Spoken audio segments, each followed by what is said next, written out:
కూడా ఏ విధంగా మభ్యపెట్టిందంటే రుణమాఫీ చేయకుండా చేస్తాను సర్వేలు చేసి కాలం గడపడానికి మీ దానిలో మీకే ప్రభుత్వం లోపల మీ దానిలో మీకే క్లారిటీ లేదు. ఒక మంత్రి వ్యవసాయ శాఖ మంత్రి ఒక స్టేట్మెంట్ ఇస్తాడు, రెవెన్యూ శాఖ మంత్రి ఒక స్టేట్మెంట్ ఇస్తాడు, రేవంత్ రెడ్డి ఒక స్టేట్మెంట్ ఇస్తాడు. అసలు ఈ పొంతల లేని ప్రజాపాలన ఎలా చేస్తుందని చెప్పి నేను అడుగుతా ఉన్నా.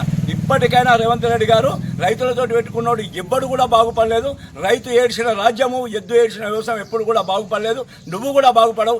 మేము ఖబర్దారుగా చెప్తా ఉన్నాం. నువ్వు రుణమాఫీ అనేది ప్రతి రైతుకు ఖచ్చితంగా దసరాలోపు చేయాలి. ఒకవేళ దసరాలోపు రుణమాఫీ చేయకపోతే మాత్రం రైతులందరినీ వెంబడేసుకొని ఉద్యమిస్తాం, నీ ప్రజాపాలనను సమ్మింపజేస్తాం, నువ్వు ప్రజలలో తిరగకుండా చేస్తామని చెప్పి హెచ్చరిస్తా ఉన్నాం. అమ్మ పేరు చెప్పు. ముత్తవ్వ. ఎవరు? కాసింపేట.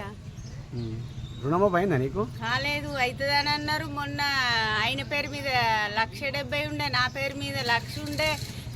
కట్టాలంటే మొన్న 90,000 కట్టొచ్చినాం. మరి ఇంకా కూడా కాలేదు. ఏమంటారు బ్యాంక్ వాళ్ళు? బ్యాంక్ వాళ్ళు పోతే ఏమో మాకేం తెలుసు, మీరు ఓట్లు ఎత్తిరి గెలిపిత్తిరి, మాకెక్కడికన్నా అక్కడికి వెళ్ళి అత్తనే అవుతుంది, మేమేం చేస్తామమ్మా అని అల్లన బట్టి. ఏం కావాలంటారు మరి బ్యాంక్ వాళ్ళు? బ్యాంక్ వాళ్ళు పైసలు కట్టాలి, మీరు కట్టపోతే ఎట్లుంటుందంటే మిత్తి అసలు కట్టొచ్చు, మీ మాఫీ అవుతుందని. కాలే ఎప్పుడైతే చెప్పిరా? ఎప్పుడైతుందో మాకేం తెలుసా, మా అక్కడికి వెళ్ళి రాండి, మేమేం చేస్తామని వాళ్ళని బట్టి.